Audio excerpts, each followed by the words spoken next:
Everyone, welcome back to my YouTube channel. दोस्तों, कैसे हैं आप सब? उम्मीद करती हूँ बहुत बढ़िया होंगे, मजे में होंगे। मैं भी बिल्कुल बढ़िया हूँ। तो जो बच्चे एजुकेशन सब्जेक्ट में नेट का प्रिपरेशन कर रहे हैं, जेआरएफ के लिए तैयारी कर रहे हैं, उन बच्चों के लिए सीरीज मैंने स्टार्ट की है। पहला यूनिट एजुकेशनल स्टडीज हम स्टार्ट कर चुके हैं। बहुत सारे टॉपिक्स मैं आप लोगों को करवा चुकी हूँ। अगली स्लाइड में मैं आप लोगों को बता दूंगी। आज की वीडियो में हम कॉन्ट्रीब्यूशन ऑफ थिंकर्स वाला जो टॉपिक है उसमें रविंद्रनाथ टैगोर की एजुकेशनल फिलॉसफी को बिल्कुल डिटेल में समझेंगे। यानी कि सारी चीजें बहुत ही सीक्वेंस में और बहुत प्रॉपर तरीके से मैंने स्लाइड्स बनाई हैं, बहुत अच्छे से मैंने बनाई हैं कि आप लोगों को रविंद्रनाथ टैगोर के बारे में ज्यादा से ज्यादा इंफॉर्मेशन प्रोवाइड कर सकूं। मैंने अपनी तरफ से अपना बेस्ट दिया है। आप लोग लास्ट में मेरे को कमेंट करके जरूर बताएंगे कि आज का टॉपिक कैसा रहा, क्योंकि बहुत डिटेल में मैंने ये वीडियो बनाया है। ठीक है, हर वीडियो में डिटेल में लेकर आती हूँ और हर वीडियो को मैं और बेस्ट बनाने की कोशिश करती हूँ। ठीक है, हर टॉपिक को बेस्ट बनाने की कोशिश करती हूँ। तो चलिए स्टार्ट कर लेते हैं। इस टॉपिक को स्टार्ट करें उससे पहले एजुकेशनल स्टडीज जो आपका पहला यूनिट है, इसमें मैं आप लोगों को बता दूं कि क्या क्या करवा चुकी हूँ। हर वीडियो में मैं आप लोगों को अपडेट कर देती हूँ कि भाई क्या क्या हम कर चुके हैं, क्योंकि जो भी नया बच्चा आए तो उसको पता होना चाहिए। ठीक है, तो पहला टॉपिक है contribution of Indian schools of philosophy, जिसमें सांख्य, योग, वेदांत, बुद्धिज्म, जैनिज्म, दयानंद दर्शन और इस्लामिक फिलॉसफी। ठीक है, ये हम कर चुके हैं। ये वाला सेकंड वाला पार्ट भी मैं कंप्लीटली करवा चुकी हूँ। Contribution of western schools of thought, जिसमें idealism, realism, naturalism, pragmatism, Marxism, existentialism, ये सारे के सारे वेस्टर्न स्कूल्स ऑफ थॉट्स हम डिटेल में कर चुके हैं, 1 बाय 1 करवाए हैं। ठीक है, अब ये सोशियोलॉजी वाला टॉपिक मैंने छोड़ दिया है, सोशलाइजेशन वाला भी छोड़ दिया है। अब इसमें एक टॉपिक था कॉन्ट्रीब्यूशन ऑफ थिंकर्स वाला। ठीक है, ये मैंने यहाँ से स्टार्ट किया है। ये सोशलाइजेशन वाला जो दो पार्ट बचे हुए हैं, ठीक है, सोशियोलॉजी और सोशलाइजेशन वाला, जितने भी सब टॉपिक्स रहेंगे वो मैं आप लोगों को करवाऊंगी। लेकिन क्योंकि ये कॉन्ट्रीब्यूशन ऑफ थिंकर्स वाला जो टॉपिक है, जिसमें स्वामी विवेकानंद, जो आपके 8-9 थिंकर्स हैं, आई थिंक देख लीजिएगा कितने हैं, तो इनको करेंगे क्योंकि ये फिलॉसफी से रिलेट करता हुआ टॉपिक है, इसलिए मैंने इसको ले लिया है स्टार्टिंग में। ठीक है, तो स्वामी विवेकानंद की जो एजुकेशनल फिलॉसफी है, स्वामी विवेकानंद के बारे में उनका जो भी बायोग्राफी, जो भी जीवनी वगैरह थी, सारी चीजें मैंने डिटेल में करवाई है। इसी तरह से रविंद्रनाथ टैगोर की फिलॉसफी को भी बिल्कुल डिटेल में समझेंगे। तो चलिए स्टार्ट कर लेते हैं एक ब्यूटीफुल इंट्रोडक्शन के साथ, यानी कि उनकी जो बायोग्राफी है वहां से शुरुआत करते हैं। तो रविंद्रनाथ टैगोर का जन्म 7 मई 1861 में कलकत्ता के एक बहुत ही प्रोमिनेंट बंगाली फैमिली में हुआ था। ठीक है, वो मतलब अपने माता पिता के 13 बच्चे थे, तो सबसे छोटे थे, यंगेस्ट ऑफ 13 चिल्ड्रन, यानी कि 13 भाई बहन थे। इनमें से सबसे छोटे कौन थे? रविंद्रनाथ टैगोर थे। तो रविंद्रनाथ टैगोर एक ऐसी फैमिली से बिलोंग करते थे जो कि डीपली इन्वॉल्व थी लिटरेचर, म्यूजिक, आर्ट और सोशल रिफॉर्म्स में। ठीक है, उनके जो फादर थे दीपेंद्र नाथ टैगोर, वो एक फिलोसफर भी थे और ब्रह्म समाज, ठीक है, ब्रह्म समाज एक पार्टी थी, उसके लीडर भी थे। टैगोर को पॉलीमैथ बोला जाता है। पॉलीमैथ का मतलब एक पर्सन जो बहुत माइंडेड है, जो नॉलेज की बात करता है, जिसको वाइड नॉलेज है। ठीक है, लर्निंग के बारे में, मतलब हर चीज के बारे में वाइड नॉलेज है, तो उसको पॉलीमैथ बोला जाता है। तो रविंद्रनाथ क्या थे? पॉलीमैथ थे। पॉलीमैथ का मतलब क्या है? A person of wide knowledge and learning. उन्होंने बहुत सारे फील्ड में एक्सेल किया था, लेकिन एक पोएट के तौर पर वो सबसे ज्यादा जाने जाते हैं। ठीक है, इसके अलावा, पोएट के अलावा, philosopher, musician, playwright, painter, educator और सोशल रिफॉर्मर भी थे।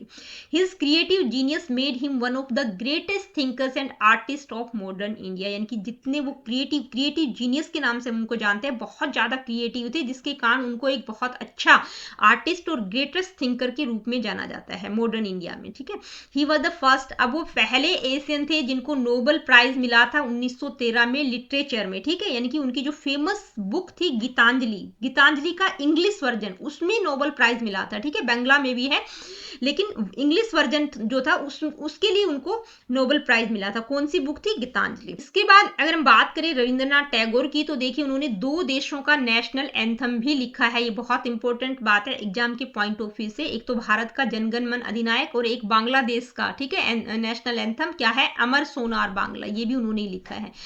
He also composed the famous patriotic song अकेला चलो रे, which inspired millions of Indians during the freedom struggle। यानी कि जब भारत स्वतंत्र नहीं हुआ था, फ्रीडम स्ट्रगल चल रहा था, तब उनका एक पैट्रियोटिक, एक देशभक्ति का सॉन्ग था अकेला चलो रे, जो कि आप देखेंगे कोलकाता, वेस्ट बंगाल के हर घर में इस सॉन्ग को गुनगुनाया जाता है। तो उस टाइम पर इस सॉन्ग ने मिलियंस ऑफ इंडियंस को इंस्पायर किया था फ्रीडम स्ट्रगल के लिए। He was not only a poet, यानी कि पोएट के रूप में उनको बहुत ज्यादा ख्याति प्राप्त हुई है, लेकिन वो म्यूजिक कंपोजर भी थे, जिन्होंने रोट मोर देन 2000 सॉन्ग्स, 2000 से ज्यादा सॉन्ग्स उन्होंने लिखे हैं। पेंटर थे, जिसमें उनका जो आर्ट वर्क है 2300 के आसपास है। उन्होंने 34 देशों की 34 कंट्रीज को उन्होंने विजिट किया है। वो ट्रैवलर भी थे और सोशल रिफॉर्मर भी थे। इसके अलावा उन्होंने कहानी उपन्यास भी लिखे हैं, तो उनकी जो कहानी कई बार पूछ ली जाती है, काबुलीवाला, हंगरी स्टोन, ये उनकी स्टोरीज हैं। नॉवेल्स की अगर हम बात करें तो गोरा, चतुरंगा, शेर कविता, नौका डूबी, ठीक है, the home and the world, ये उनके कुछ नॉवेल्स हैं जो कि फेमस हैं। ठीक है, एक उनकी फेमस बुक भी है द यूनिवर्सल मैन, बहुत बार पूछी जाती है एग्जाम में, वो भी आप नोट कर लीजिएगा। He was born in the family of Brahmo Samajist, यानी कि जो ब्रह्म समाज फैमिली में उनका जन्म हुआ था, लेकिन उनका जो सरनेम था वो क्या था, कोसारी था।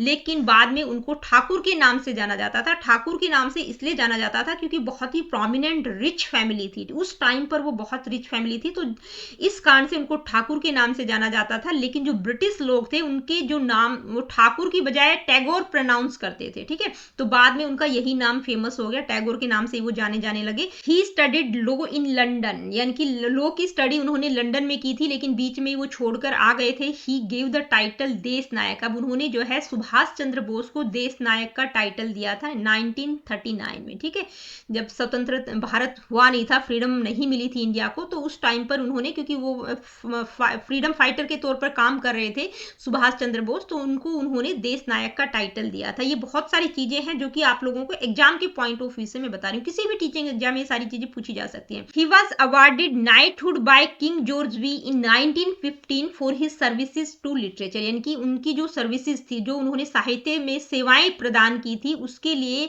उस टाइम पर जो राजा था किंग जॉर्ज वी 1915 में उनको एक टाइटल से नवाजा गया था, एक अवार्ड दिया गया था नाइटहुड का। ठीक है, मतलब राजा ये अवार्ड प्रोवाइड करता था, तो उस टाइम पे जो राजा था वो कौन था, किंग जॉर्ज वी। ठीक है, उसके द्वारा उनको नाइटहुड का अवार्ड दिया गया था। लेकिन बाद में जो जलियांवाला बाग हत्याकांड हुआ 1919 में, तो टैगोर ने इसको गिव अप कर दिया था, यानी कि ये जो उपाधि उनको दी गई थी, ये ब्रिटिश क्रूरलिटी के प्रोटेस्ट में, उसके विरोध में, यानी कि उनकी जो क्रूरता थी उसके विरोध में उन्होंने ये उपाधि उनको वापस दे दी थी, यानी कि ये जो अवार्ड उनको दिया गया था इसको वापस कर दिया था उन्होंने।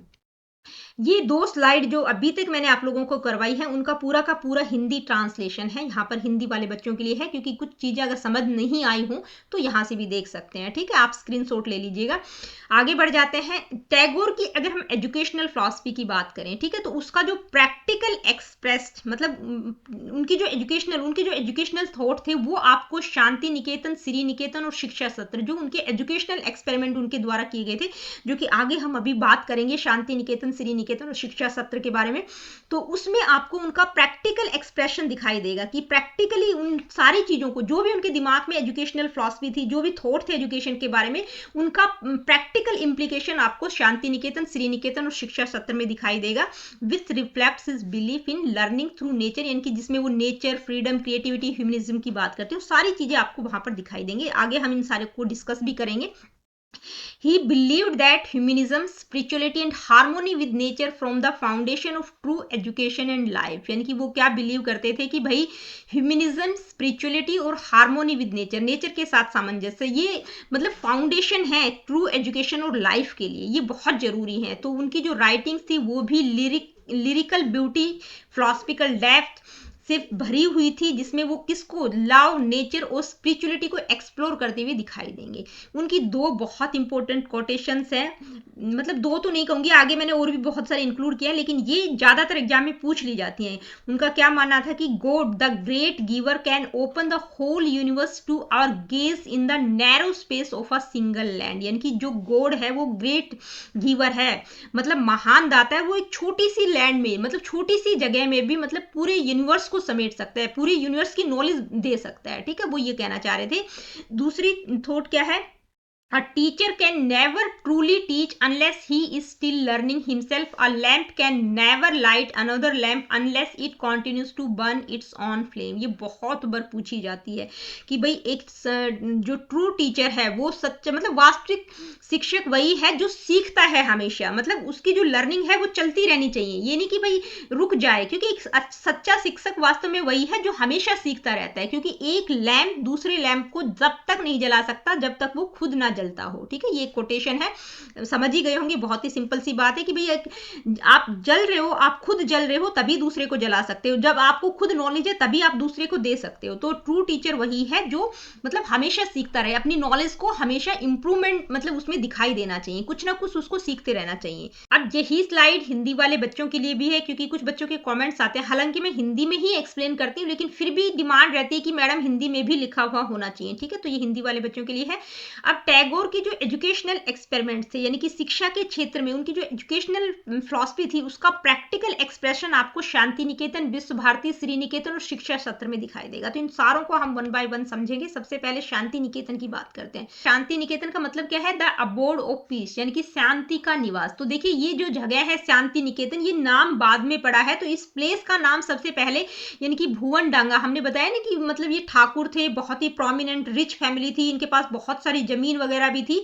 तो भुवन डांगा यानी कि जगह थी भुवन डांगा, एक प्लेस का नाम था जिसको बाद में शांति निकेतन नाम दिया गया 1863 में। उनके जो फादर थे दीपेंद्र नाथ टैगोर, उनके द्वारा, क्योंकि वो जो जगह थी बहुत ही पीसफुल थी, एकदम पीसफुल इन्वायरमेंट, यानी कि जहां पर देखते ही एकदम आदमी का दिल खुश हो जाए, बिल्कुल शांत प्लेस था। तो उन्होंने जो है भुवन डांगा का, ये भुवन डांगा जो नाम था उस प्लेस का, उस नाम को बदलकर शांति निकेतन, और तब से ये शांति निकेतन नाम ही चला रहा है। ठीक है, he found the location peaceful and suitable for meditation and therefore named it abode of peace, यानी कि शांति का निवास। बहुत ही पीसफुल इन्वायरमेंट था, इसलिए उन्होंने इस जगह का नाम शांति निकेतन रख दिया था। 1863 में उस जगह को ये नाम दे दिया गया था। अब इन दिसंबर 1901 यानी कि 1901 में Rabindranath Tagore found an experimental school called Brahmacharya Ashram at Santiniketan with only 5 students, यानी कि दिसंबर 1901 में।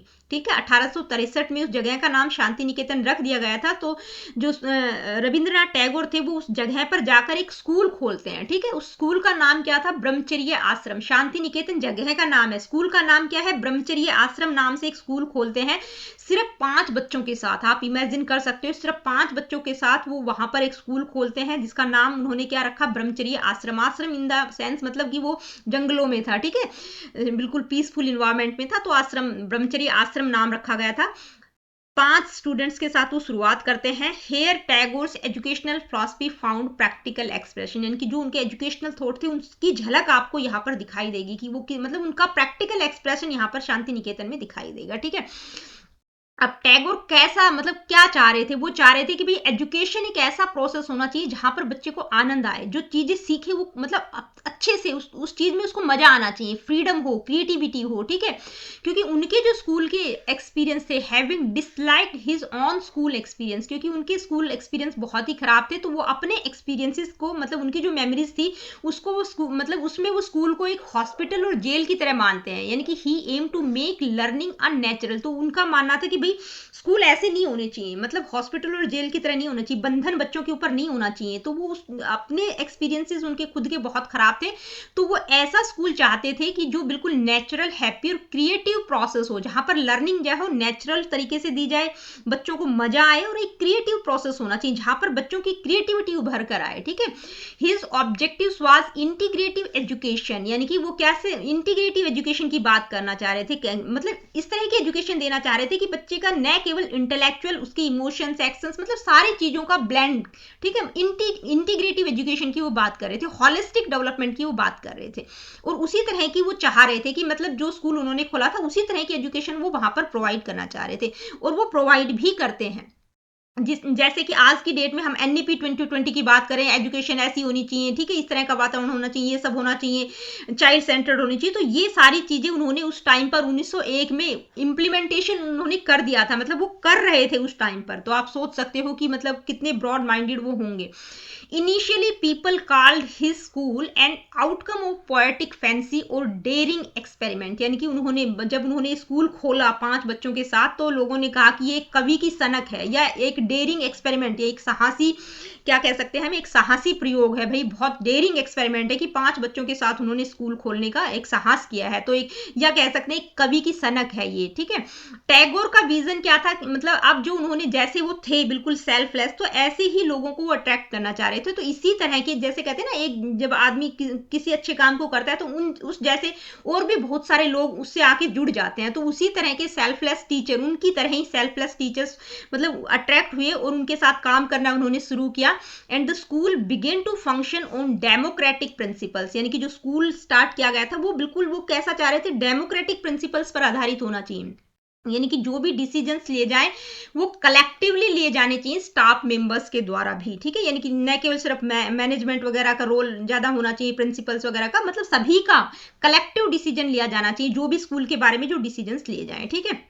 तो बहुत सारे लोग उनके साथ जुड़ गए थे। एजुकेशन वहां पर बिल्कुल फ्री थी। करिकुलम में वही जो basic subjects, English, Bengali, Sanskrit, arithmetic, history, geography, science, ठीक है। इसके अलावा हाउस कीपिंग, गार्डनिंग, मतलब जो डेली वर्क वाले काम थे वो सारे बच्चों से करवाए जाते थे, सिर्फ कुकिंग को छोड़कर, ठीक है, ताकि बच्चों को सेल्फ हेल्प और डिग्निटी ऑफ लेबर को समझाया जा सके। मतलब वो इस चीज पर इंफोसाइज करना चाह रहे थे कि बच्चा स्वावलंबी बने और श्रम के सम्मान की, मतलब डिग्निटी ऑफ लेबर की भावना उसमें विकसित हो, ठीक है। Tagore believe that living close to nature helps children learn harmony, coexistence and appreciation of beauty, यानी कि उनका मानना था कि भी प्रकृति के निकट जीवन बच्चों को सामंजस्य, सह अस्तित्व और सौंदर्य की अनुभूति सिखाता है। Students learn through direct experience and observation of their surroundings, यहाँ पर बच्चे मतलब प्रकृति के निकट जब बच्चे रहकर सारी चीजें कर रहे हैं, सीख रहे हैं, तो वो बिल्कुल डायरेक्ट एक्सपीरियंसेस से बच्चे चीजों को सीख रहे हैं। ऑब्जर्वेशन के थ्रू, मतलब अपने चारों तरफ के वातावरण को वो ऑब्जर्व कर रहे हैं, ठीक है। तो लर्निंग डायरेक्ट एक्सपीरियंसेस और ऑब्जर्वेशन से हो रही है। अब दिन में तो बच्चों को ये सारी चीजें सिखाई जाती थी, लेकिन शाम के टाइम में क्या होता था कि बच्चों को स्टोरी टेलिंग, स्टार गेजिंग, तारों को गिनना, सिंगिंग, ड्रामेटिक, मतलब इस तरह की एक्टिविटीज वहां पर परफॉर्म की जाती थी, ठीक है। ऑफन परफॉर्मिंग सॉन्ग्स, यानी कि बच्चे, कोई बच्चा सॉन्ग सुना रहा था, किसी ने कुछ अपना कुछ लिखा है तो वो जो कुछ अपना खुद लिखा है वो सुना रहा है, ड्रामा वगैरह हो रहा है, ठीक है। स्टोरी टेलिंग हो गया, सिंगिंग हो गया, ड्रामेटिक, ये सारी एक्टिविटीज वहां पर परफॉर्म की जाती थी। Learning was based on freedom and choice, यानी कि फ्रीडम और चॉइस पर आधारित थी लर्निंग, जो कि एजुकेशन को इंजॉयबल और क्रिएटिव बना रही थी, ठीक है। मतलब और बच्चे इंजॉय लेके चीजों को कर रहे थे, क्योंकि बच्चों के पास जब फ्रीडम थी, चॉइस थी, तो वो जो लर्निंग होती है वो बहुत, मतलब उसमें बच्चा अपना बेस्ट देने की कोशिश करता है, ठीक है। अब 1908 में क्या होता है, यानी कि 1901 में 5 बच्चों के साथ उन्होंने स्कूल खोला था। 1908 में वो बच्चे 5 से 150 हो गए थे, 150 बच्चे हो गए थे, ठीक है। तो और उस टाइम पर उन्होंने गर्ल्स सेक्शन को भी ऐड कर दिया था।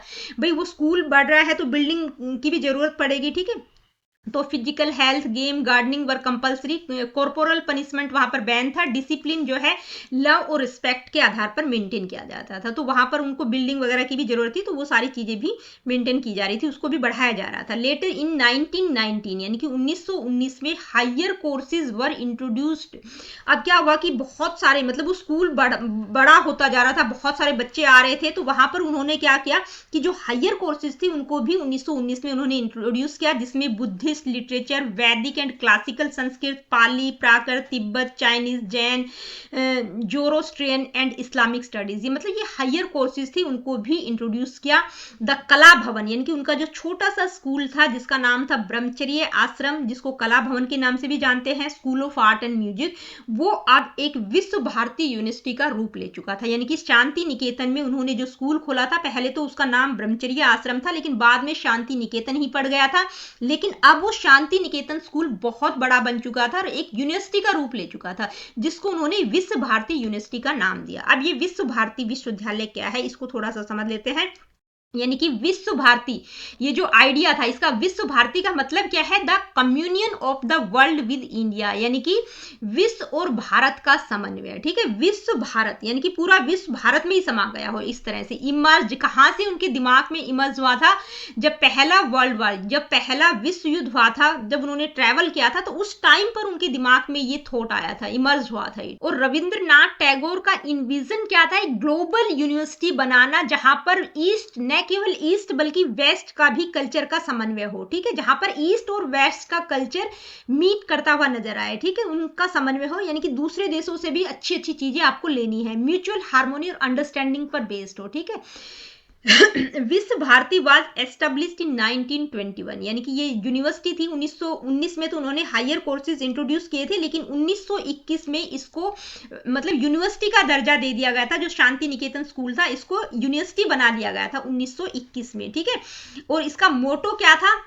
यत्र विश्वम भवतयक नीडम, ये संस्कृत शब्द है, यत्र विश्वम भवतयक नीडम, जिसका मतलब क्या है? जहां समस्त विश्व एक घोंसले में अपना घर बनाता हो, मतलब पूरा विश्व एक जगह सिमट कर मतलब रह गया हो एक तरह से, कि जहां पर सारा विश्व एक जगह आपको नजर आए, इस तरह की बात कही गई है, ठीक है। जहां पर समस्त विश्व एक घोंसले में अपना घर बनाता हो, मतलब एक घोंसला है उसमें ही सारा विश्व एक तरह से सिमट गया हो, ये कहा गया है, ठीक है। अब ये जो विश्व भारती यूनिवर्सिटी स्टैब्लिश की थी 1921 में, तो इसको जो है 1951 में सेंट्रल यूनिवर्सिटी डिक्लेयर किया गया था, और क्या नाम दिया गया था? इंस्टीट्यूशन ऑफ नेशनल इंपोर्टेंस, यानी कि राष्ट्रीय महत्व का संस्थान, ये इसको दर्जा दिया गया था। अब ये जो विश्व भारती यूनिवर्सिटी है, इसमें प्रेसिडेंट ऑफ इंडिया क्या है? परिदर्शक, जिसको हम विजिटर बोल देते हैं। गवर्नर ऑफ वेस्ट बंगाल क्या है? प्रधान है। और प्राइम मिनिस्टर इंडिया के जो है वो है आचार्य, जिसको हम चांसलर बोल देते हैं, ठीक है। तो ये इकलौती सेंट्रल यूनिवर्सिटी है जिसके जो चांसलर है वो प्राइम मिनिस्टर है। अदरवाइज जितनी भी सेंट्रल यूनिवर्सिटीज हैं उनके चांसलर प्रेसिडेंट होता है इंडिया का, लेकिन ये इकलौती यूनिवर्सिटी है जिसका चांसलर कौन है? प्राइम मिनिस्टर है, ठीक है। ये थोड़ा सा नॉलेज वाली बात है, कहीं पर भी पूछी जा सकती है। The university aimed at establishing unity between east and west, यानी कि इस यूनिवर्सिटी का जो मेन उद्देश्य था वो क्या था? कि ईस्ट और वेस्ट का कल्चर में एक समन्वय स्थापित करना, ठीक है। इंटर कल्चरल अंडरस्टैंडिंग को प्रमोट करना और यूनिवर्सल ब्रदरहुड को फोस्टर करना। अब इस यूनिवर्सिटी से बहुत सारे नोटेबल एल्यूमिनी, यानी कि बहुत अच्छे विद्यार्थी भी निकले हैं, जिनमें जो है इंदिरा गांधी, सत्यजीत रे और अमर्त्य सेन, जो बहुत फेमस हैं, ठीक है, प्रोमिनेंट विद्यार्थी हैं, बहुत प्रसिद्ध हैं, जिन्होंने अपनी फील्ड में बहुत अच्छा काम किया है।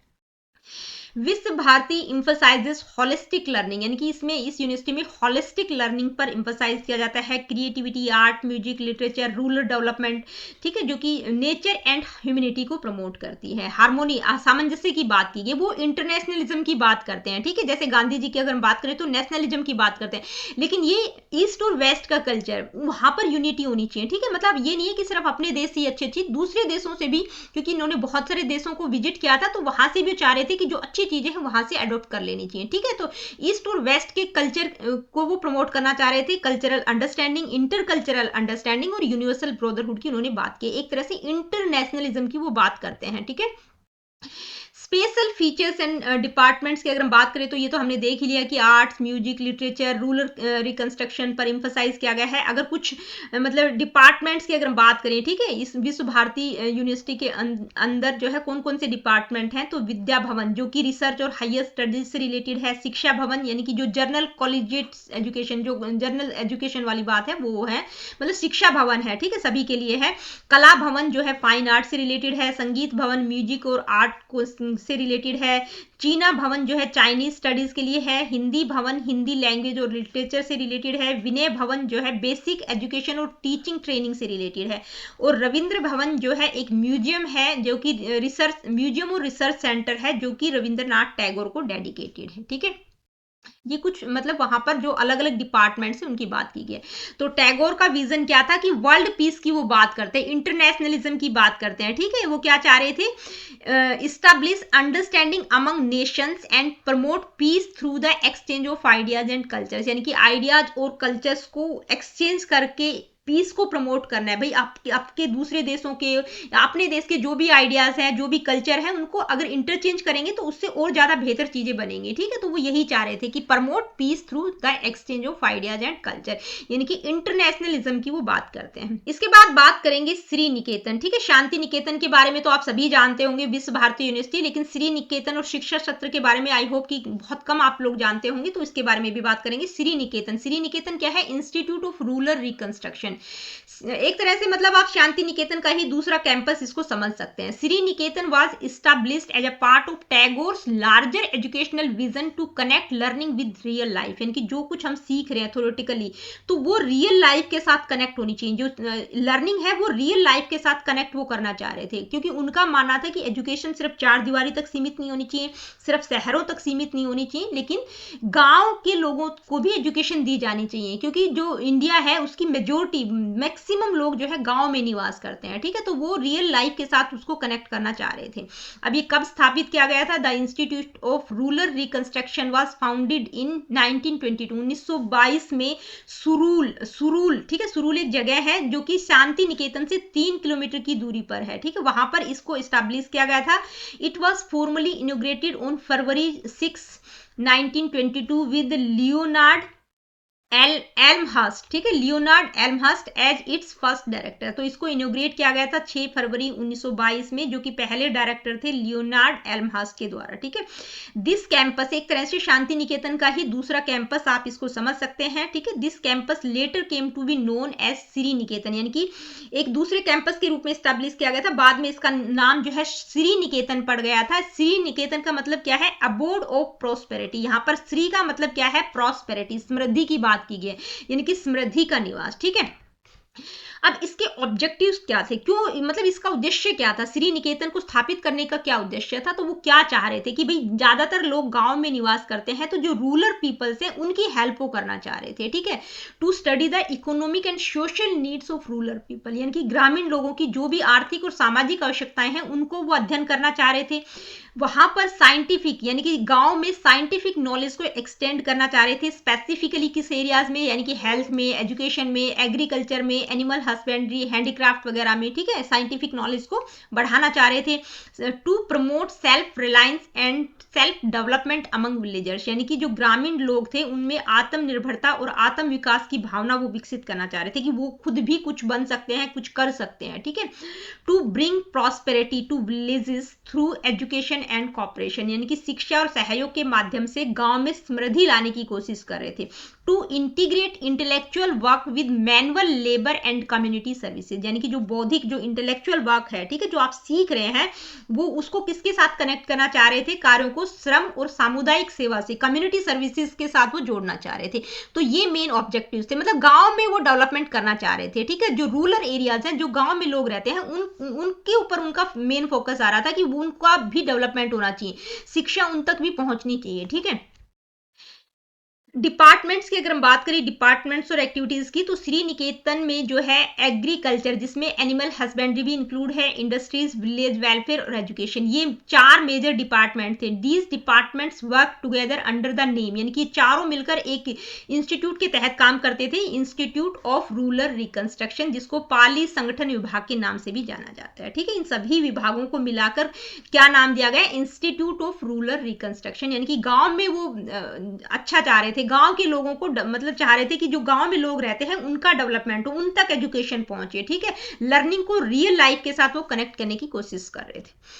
इसके बाद बात करेंगे शिक्षा सत्र, ठीक है। शिक्षा सत्र के बारे में भी मुझे लगता नहीं है कि आप लोगों ने सुना होगा। तो 1924 में शिक्षा सत्र, मतलब एक स्कूल ही है जो इस्टेब्लिश किया गया था शांति निकेतन में, लेकिन 1927 में इसको मूव करके श्री निकेतन में शिफ्ट कर दिया गया था, ठीक है। अभी शिक्षा सत्र, यहाँ मतलब इसमें क्या था कि जो डिप्राइव्ड बच्चे थे, जिनके पास कोई फैसिलिटीज नहीं थी गरीबी के कारण या वट एवर, जो भी मतलब फैसिलिटीज का अभाव था, जो मतलब ये विद्यालय उन ग्रामीण बच्चों के लिए था जिन्हें गरीबी या संसाधनों की कमी के कारण शिक्षा से वंचित रहना पड़ता था। जो डिप्राइव्ड बच्चे थे, जो वंचित बच्चे थे, ठीक है, उनके लिए स्कूल खोला गया था, ठीक है।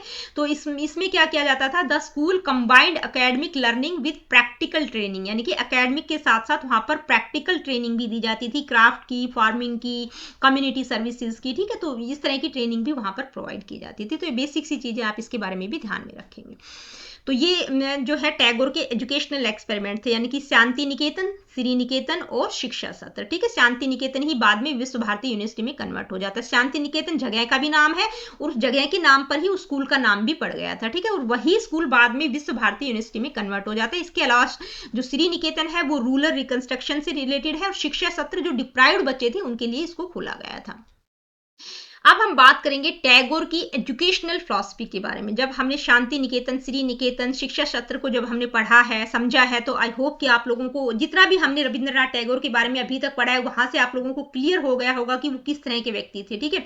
तो उनकी जो फिलॉसफी है वो किस तरह की है कि किस मतलब नेचर के ज्यादा करीब थे वो, ठीक है। वहां जो उन्होंने शांति निकेतन स्थापित किया वो भी बिल्कुल जंगलों में दूर जाकर, वेस्ट बंगाल से बहुत दूर जाकर स्थापित किया था। तो वो नेचुरलिस्टिक अप्रोच उनका आपको नजर आएगा, आपने देखा भी होगा कि किस तरह की एजुकेशन की वो बात कर रहे थे, किस तरह से उन्होंने बच्चों को वहां पर शिक्षा दी है। ठीक है, तो नेचुरलिस्टिक अप्रोच है उनका। ठीक है, आप लोगों से पूछा जाए तो आपको पता होना चाहिए कि रविंद्रनाथ टैगोर की जो फिलॉसफी है वो नेचुरलिस्टिक अप्रोच है। हालांकि वो आइडियलिज्म की भी बात करते हैं, ह्यूमनिज्म की भी बात करते हैं, लेकिन नेचर के साथ उनका बहुत ज्यादा लगाव था।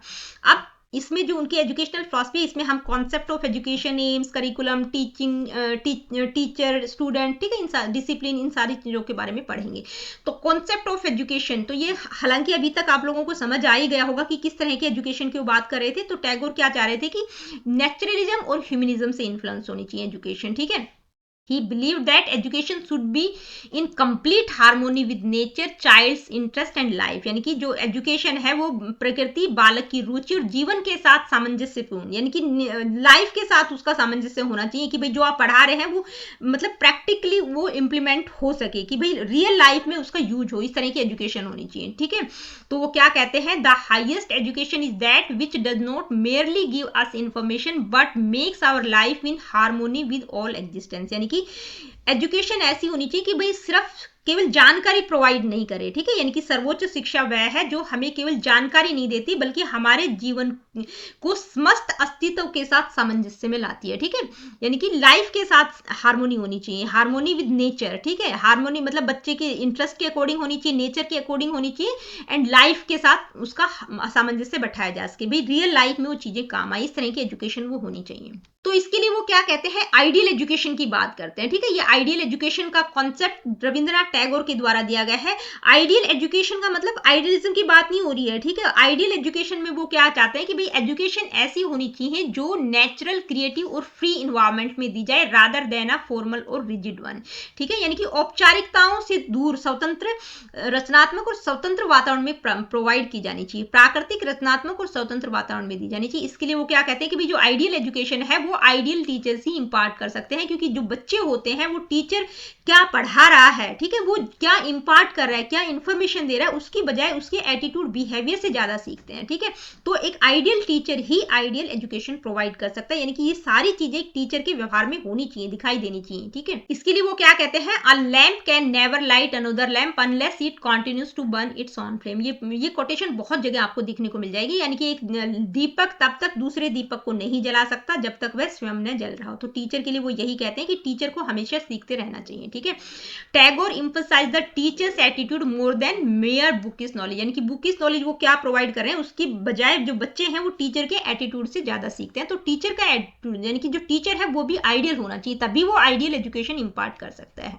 इसके बाद बात करेंगे एम्स ऑफ एजुकेशन। तो एम्स ऑफ एजुकेशन में वो क्या कहते हैं, Tagore's aims of education were broad and humanistic, यानी कि ब्रॉड और ह्यूमनिस्टिक एम्स की बात करते हैं। He wanted education to develop the body, mind and soul in unity, यानी कि हॉलिस्टिक डेवलपमेंट की बात करते हैं, बॉडी, माइंड और सोल का डेवलपमेंट होना चाहिए। ठीक है, तो वो सेल्फ रियलाइजेशन की बात करते हैं। ठीक है, आत्म साक्षात्कार की बात करते हैं। To help individuals realise the divine within themselves, यानी कि जो दिव्यता हर बच्चे में विद्यमान है उसको वो खुद रियलाइज कर सके। सेल्फ रियलाइजेशन की बात करते हैं। हार्मोनियस डेवलपमेंट की बात करते हैं, यानी कि बच्चे का ऑल राउंड डेवलपमेंट होना चाहिए, physical, mental, moral, spiritual development होना चाहिए। लव फॉर ह्यूमैनिटी की बात करते हैं, मानवता के प्रति प्रेम। To promote unity and brotherhood among all human beings. ठीक है, फ्रीडम एंड क्रिएटिविटी की बात करते हैं। सोशल एंड कल्चरल डेवलपमेंट की बात करते हैं। तो टैगोर के अनुसार शिक्षा का उद्देश्य क्या है, शरीर, मन और आत्मा का एकीकृत विकास। ठीक है, वे शिक्षा के माध्यम से व्यक्ति में मानवतावाद, स्वतंत्रता, रचनात्मकता और आध्यात्मिकता का विकास करना चाहते थे। ठीक है, तो ये एम्स है जो कि मेन एम्स मैंने यहाँ पर इंक्लूड कर दिए हैं। इसके बाद अगर हम करिकुलम की बात करें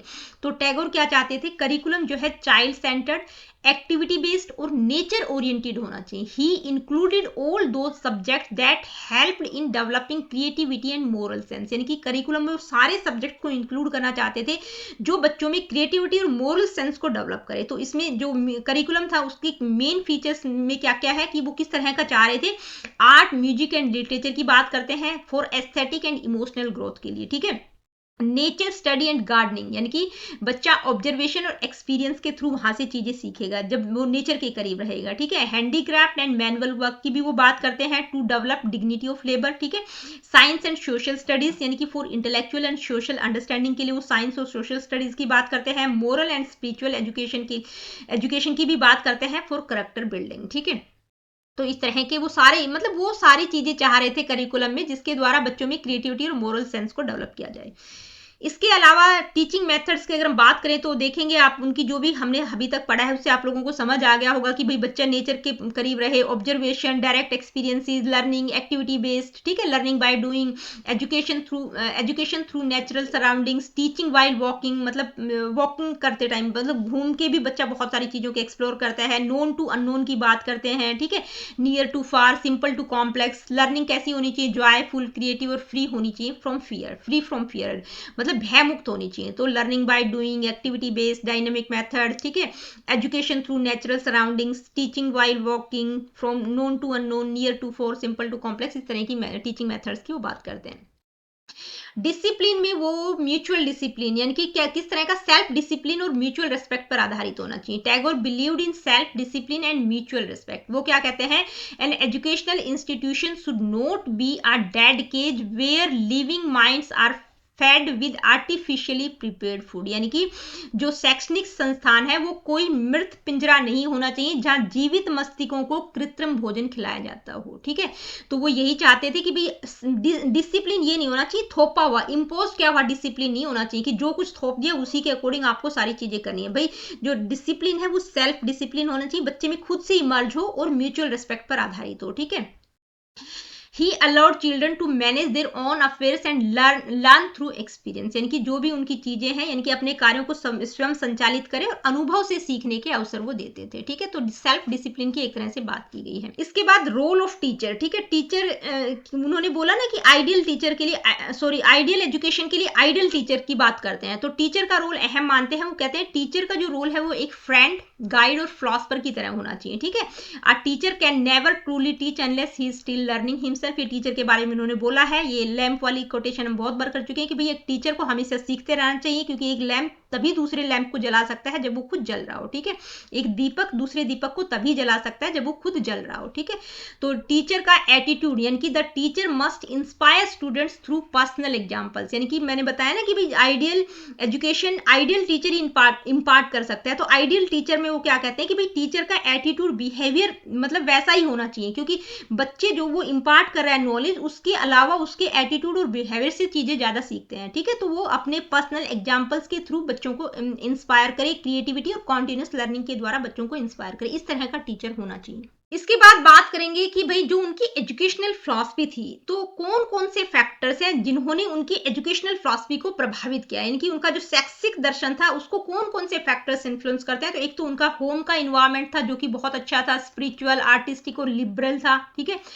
स्कूल एक्सपीरियंसेस ने भी उनको इन्फ्लुएंस किया, यानी कि उन्होंने उनके जो स्कूल एक्सपीरियंस थे वो बहुत खराब थे, ठीक है। वो स्कूल को हॉस्पिटल और जेल की तरह कंपेयर करते थे अपने टाइम में, उनकी जो मेमोरीज थी। तो वहां से उन्होंने मतलब वो जो चाह रहे थे कि भी स्कूल ऐसा नहीं होना चाहिए, तो जिस तरह का वो स्कूल चाह रहे थे उस तरह का एग्जाम्पल उन्होंने शांति निकेतन में दिया भी है, ठीक है। तो वो स्कूल एक्सपीरियंसेस थे, उन्होंने इन्फ्लुएंस किया। Love for nature and outdoor life, यानी कि प्रकृति के प्रति उनका जो प्यार था और जो आउटडोर लाइफ थी उसके द्वारा उनके जो extensive travels abroad and exposure to various cultures, यानी कि जो दूसरे देशों में 34 देशों की उन्होंने को विजिट किया था उस टाइम पे, तो वो वहां से भी उनको एक्सपोजर मिला था, वहां से जो अनुभव प्राप्त हुए थे, उन सारी चीजों ने उनकी एजुकेशनल फिलॉसफी को इन्फ्लुएंस किया। वो ये सारे फैक्टर्स उनकी एजुकेशनल फिलॉसफी को इन्फ्लुएंस करते हैं। अब एक दो इंपॉर्टेंट चीजें हैं वो मैं आप लोगों को बता देती हूँ, ओरली में बता देती हूँ। एक तो इंटरनेशनलिज्म की तो मैं बता ही चुकी हूँ कि टैगोर जो है इंटरनेशनलिज्म की बात करते हैं, ठीक है। ये कई बार कॉन्सेप्ट पूछ लिया जाता है कि इंटरनेशनलिज्म की बात कौन करते हैं, तो रविंद्रनाथ टैगोर करते हैं। दूसरी द यूनिवर्सल मैन किसकी बुक है या किसके द्वारा लिखी गई है, तो ये टैगोर के द्वारा लिखी गई है। तीसरी बात है हमारा जो करिकुलम फ्रेमवर्क है जो 2005 में, ठीक है, उसकी शुरुआत एक कोटेशन से होती है। वो जो कोटेशन है वो कहां से ली गई है, वो रविंद्रनाथ टैगोर का एक एस्से है सिविलाइजेशन एंड प्रोग्रेस, वहां से वो कोटेशन ली गई है। तो कई बार ये पूछ लिया जाता है, ठीक है, सिविलाइजेशन एंड प्रोग्रेस क्या है, तो ये रविंद्रनाथ टैगोर का एस्से है। और कई बार पूछ लिया जाता है कि जो 2005 का करिकुलम फ्रेमवर्क है वो एक कोटेशन से शुरुआत होता है। तो वो कोटेशन कहाँ से ली गई है, तो वो रविंद्रनाथ टैगोर के एसे सिविलाइजेशन एंड प्रोग्रेस से ली गई है। आई होप कि आप लोगों को चीजें क्लियर हो गई होंगी। तो अब हम कंक्लूड कर देते हैं कि लास्ट के 40 साल, यानी कि देखिए 1901 में उन्होंने ये स्कूल स्थापित किया था शांति निकेतन में ब्रह्मचर्य आश्रम के नाम से, ठीक है। उससे पहले उनको एक पोएट के तौर पर म्यूजिशियन, पेंटर, मतलब बहुत ख्याति उस टाइम पर उनको प्राप्त थी, ठीक है। उनको कोई जरूरत नहीं थी, लेकिन 1901 में उन्होंने एक स्कूल खोला 5 बच्चों के साथ और 1941 में उनकी डेथ हो गई। तो लास्ट के 40 साल, ठीक है, for the last 40 years of his life, मतलब एक स्कूल टीचर की हैसियत से उन्होंने गुजार दिए थे, ठीक है। उन्होंने एजुकेशन के लिए डेडिकेट कर दिए थे 40 साल लास्ट के, बिल्कुल 40 साल उन्होंने जंगलों में शांति निकेतन में गुजारे हैं और बिल्कुल मतलब एक स्कूल टीचर की हैसियत से। His ideas later inspired educational thinkers, मतलब जो उनके एजुकेशनल आइडियाज थे बाद में जो एजुकेशनल थिंकर्स हुए हैं, जैसे महात्मा गांधी का जो क्राफ्ट बेस्ड आइडिया है वो उन्होंने रविंद्रनाथ टैगोर से ही लिया है, ठीक है। तो बहुत सारे एजुकेशनल थिंकर्स को भी उन्होंने इंस्पायर किया है। तो टैगोर की अगर एजुकेशनल फिलॉसफी को अगर हम देखें तो वो परफेक्ट ब्लेंड है, यानी कि नेचुरलिज्म, ह्यूमनिज्म और आइडियलिज्म का, यानी कि सारी चीजें इनकी फिलॉसफी में आपको नजर आएंगे। स्पेसिफिकली वो नेचुरलिस्ट थे, लेकिन ह्यूमनिज्म की भी बात करते हैं, आइडियलिज्म की भी बात करते हैं, ठीक है।